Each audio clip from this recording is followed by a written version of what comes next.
Have you ever been told that you're not healthy enough, strong enough, or good enough to go after what you really want? Maybe you felt stuck in old habits, burned out from pouring into everyone else, or just unsure if change is even possible for you. In today's Testimony Thursday, you'll hear Angie's powerful story of going from self doubt and struggle to finding healing, confidence, and transformation at a women's wellness retreat in Costa Rica.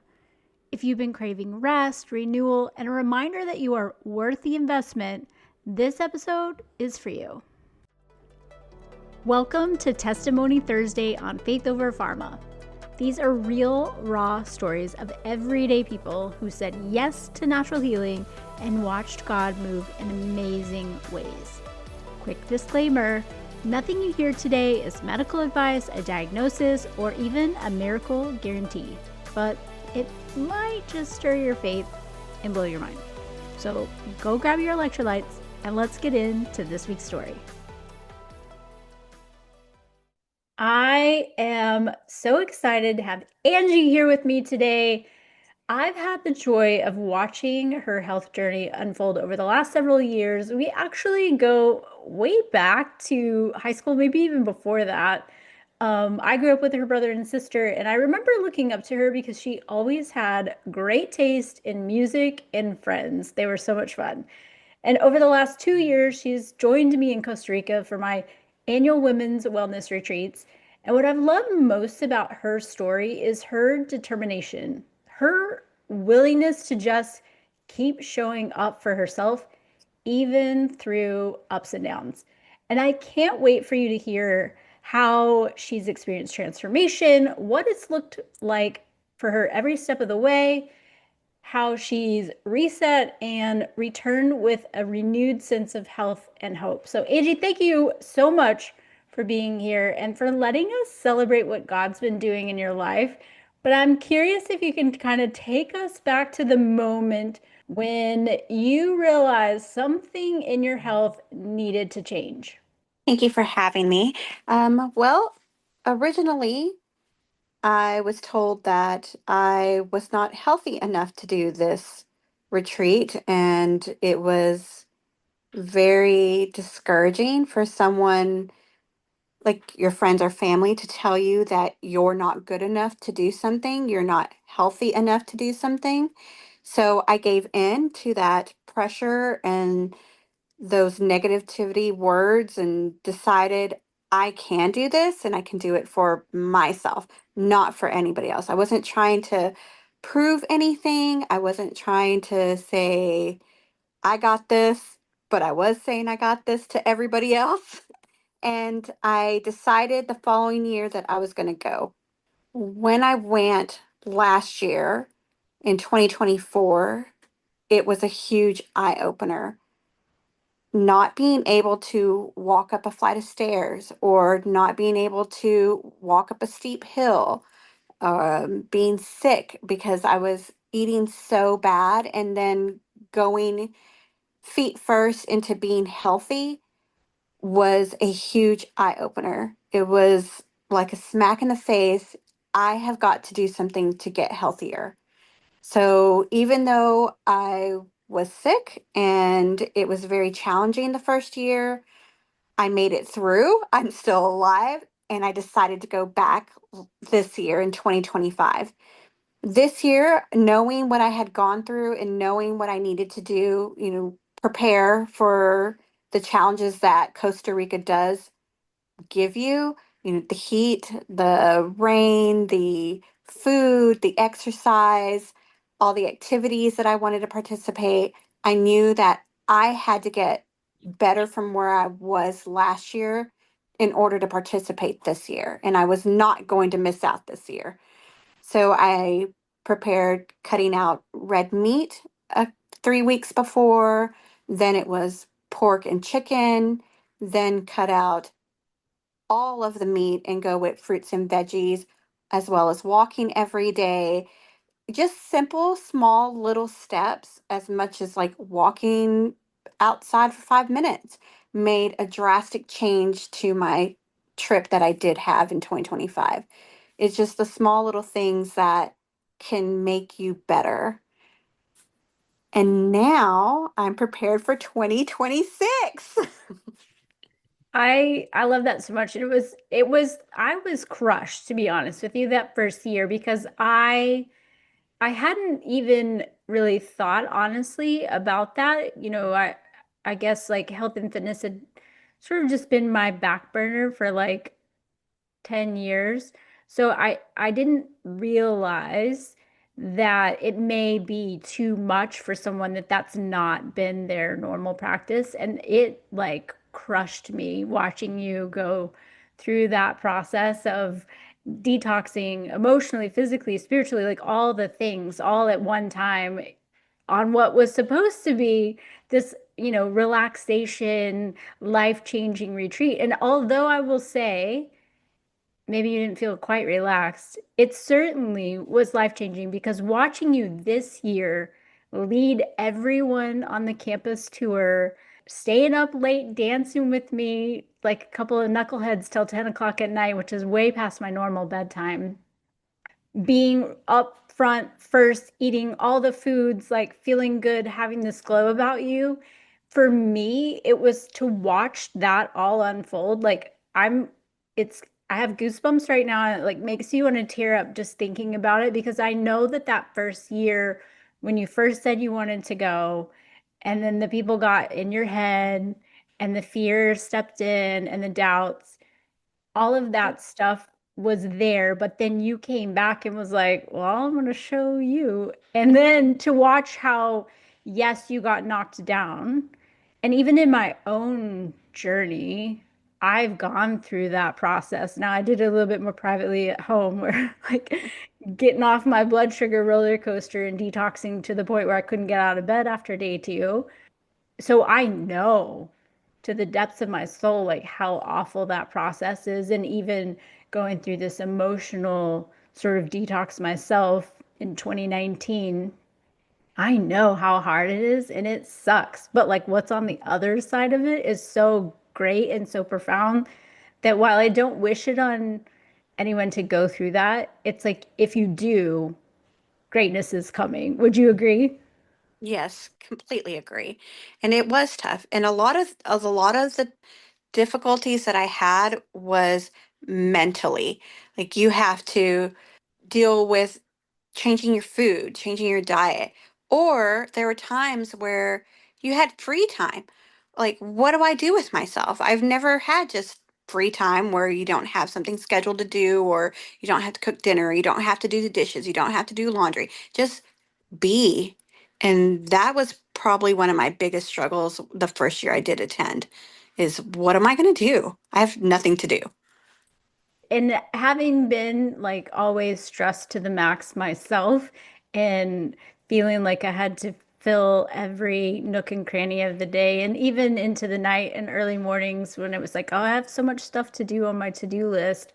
But also having read, for me personally, I was always like a, 0 to 180 type personality where it's like I had a lot of things about my life that I wanted to change, and I felt like I had to do it all of it all at once, max speed, and I would just burn out. And so, to your point of saying that it's the small things leading up, the small changes, when I read The Compound Effect by Darren Hardy, that was like profound for me to realize that it's the small things, but consistently, that really make the big difference. So, what were some of the biggest struggles that you faced either before that first year, maybe coming home from that? Like, what do I do with myself now that I've figured out that I've got this, you know, hill to climb, so to speak? The biggest struggle coming home was how to stay on track, like how to keep motivated. I knew I had to go back because it was so tough. Like just remembering everything that I went to, the sickness, detoxing, the pain, aches and pains of working out every day, doing yoga for the first time. That is, it was hard to stay on track. Like I knew I needed to do it, but how do you do it? And just remembering everything that I went through, remembering how I felt, remembering how I felt after I did accomplish something, being able to go down to the Blue Clay waterfall and experience something that I probably wouldn't have ever experienced again. And accomplishing that is what kept me going. But it's hard. It is hard to come home, not have somebody cook healthy food for you for breakfast, lunch, and dinner, being responsible, being held accountable for your actions, for working out, for being healthier, for taking a moment for yourself. That was a really big struggle. And so, what made you sort of decide to say yes to come again in 2025, but even yes again in 2026? Because it's like you definitely had a different experience this year.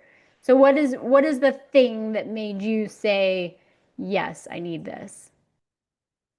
The thing that made me say, yes, I need this coming back for 2026 was being happy.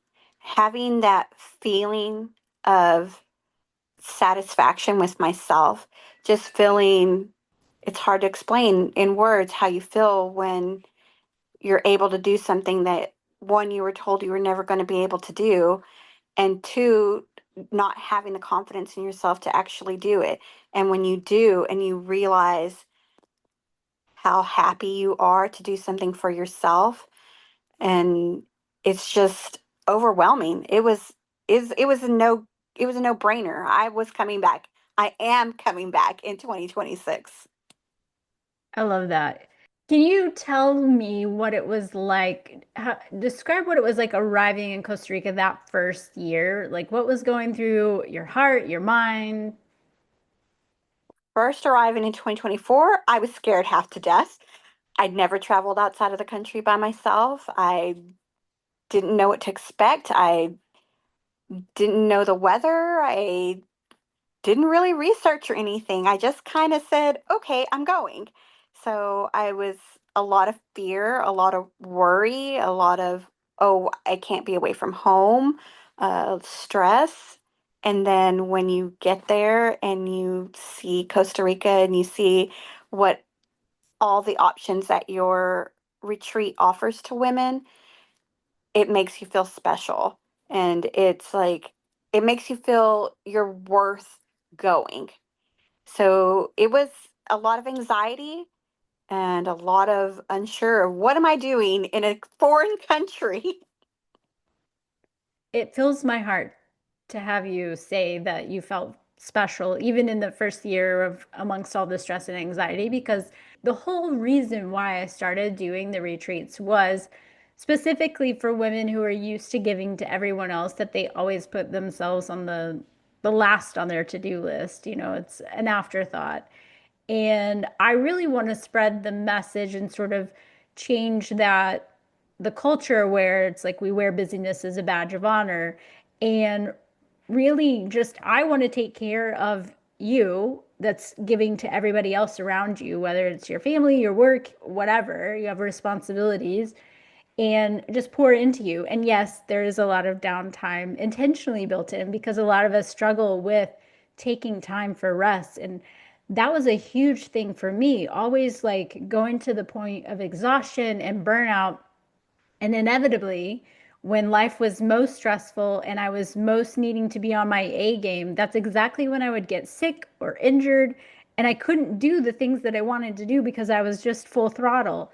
And so for me, learning how to rest and to be in stillness was like absolutely life changing. I came to the conclusion that, well, if the Lord can take a day off, so can I. And that's kind of what I want to be able to do is give you the quiet time to be with your thoughts, which can be really hard when we're stuck in a noisy thing, especially if our thoughts aren't positive.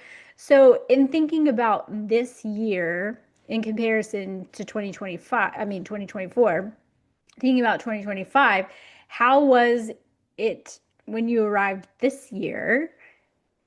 This year in 2025, I was beyond excited. I could not wait to take a campus tour, which I didn't make it all the way through in 2024. I was so excited to do the excursions that we had planned. I was excited to go do yoga. Was ready to go walk around, see the sights, and just take in Costa Rica. Just to appreciate the opportunity to even be there is amazing. And I am so grateful. And I will say that I had never been to Costa Rica before I decided to start doing retreats there, but there is something about the land, being in nature, seeing the animals. I mean, you had monkeys greeting you outside of your window one morning this year, which is amazing. We had a sloth that said hello and goodbye to us on our retreat, which was incredible. But what would you say was the biggest, like what part of it had the biggest impact on you, whether that was physically, emotionally, spiritually, what would you say? I think the biggest impact this year is the variety of women that came together and some that left as lifelong friends. Like, I have made friends that I know I'm going to have 20, 30 years down the road from now. And seeing women come and be empowered and be happy with themselves and create those friendships and experience these things together was so powerful. And that is what makes me want to go back, I think, every year. Because how often do women get an opportunity to just come together and be? Rather it's being silly or share our fears or discuss what it is that we've got going on at home or sit down and talk about Hallmark movies. It was just, that's so empowering. And that to me means the world. And I would agree because, if 2020 taught us anything, that like community is so important, and we're all so busy, I think, that we get maybe lost or we get disconnected from community or having someone to share in those experiences, especially if it's something as like raw and real as like detoxing and feeling sick. And I know that first year you had people that were coming and checking on you and bringing you food. And this year you were a champion for everybody else that was needing some assistance and being just an encourager. And I think a lot of times we can feel like self-care is selfish. Did going on this retreat, like maybe not this year or last year, but just in general, like, did that shift how you saw investing in yourself? Definitely made me view myself differently. Um, I am worth the work that it's going to take for me to put into it. And I can do the work that I need to be healthy because there was so much self doubt. There's so much beat down and craziness going on in my own head that being there with the tools that you provide in your sessions or the silence from doing meditation allowed me to see that I can do what I need to do, that I am worth being good to myself.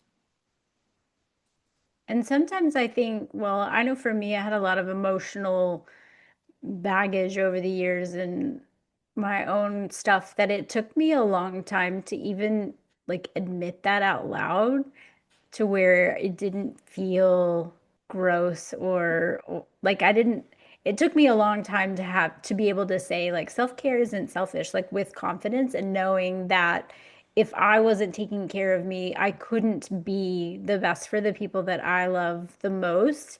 But somehow in our society, it's like, no, no, no, like that's not what you're supposed to do. So, what changes have you noticed in yourself, either during, after, like since you've been home? I know that you have a poster of the property up, hanging up as sort of your anchor to remind you of the things that you want to do and making the next best choice. But what changes have you noticed that we can celebrate with you? I have been walking every day from 10 to 30 minutes a day. I'm also making healthier food choices. I'm not perfect. I do love a hamburger and steak and potatoes, but I am being more conscious about what it is that I'm consuming. I am also more energetic. I feel better about myself, and I have the energy that know to get it done. I've also lost weight since I've been home. I am down 4 pounds since I got home. I've been doing the yoga exercises that we did at the retreat at home. And I have been working on my breathing as well. Turns out I don't breathe well. Apparently, I don't exhale all the way. So I've been working really, really hard on breathing. And it's just every day something I'm adding to it. Every day, a new step, a new exercise, going longer, working on endurance, just the little things. It's amazing. And I will say that even that first year, although you may not have felt good, you left glowing. You were different. And then you showed up this year. I was like, whoa, who is this girl? And she had all these cute outfits. And of course, we were dancing and all the things. I have loved watching it so much. But what encouragement would you give to a woman who's listening to this who just feels burned out, stuck, or even just afraid to invest in herself? I would say do it. Do it for yourself. Take time to invest in yourself because in the end you're all you've got. Only you can make yourself better and you are worth it. You're worth the financial. I know it's scary. You are worth being healthy. You're worth living a good life. You're worth having longevity. And if you're scared, trust me, you're not the only one. If you're worried about money or if you're worried about time away from your family, you will be okay. Everybody will be okay in the end. And you've got this. You've got to have faith. You've got to have faith in yourself. You've got to have faith that the Lord will take the wheel and let Him. Just do it because you need it in your life. Every woman should be able to experience time where they can just reflect on themselves or even just hop in the pool or dance all night or just be silly. Every woman should be exactly who they need to be at that particular moment. I I especially like the silly part because there was a long I've always been silly my whole life. And there was a time in my life when I let someone else's opinions or their comments about, oh, you look ridiculous dancing or oh, you shouldn't sing, which by the way, those are two of my most favorite things to do. And I've just gotten to the point where now I don't care because they bring me so much joy. But I did like stuff down something that does bring me so much joy because I was so worried about what someone else thought or I believed the things that they said about it, that now I'm like, oh, sis, like we need to have a talk about this. I just want to like hug the old me and tell her like, yes, be silly because, you know, life is too short not to, right? Right, correct. I love it. Well, looking back now, what do you feel that God's taught you about healing, rest, stepping away from all the noise of everyday life?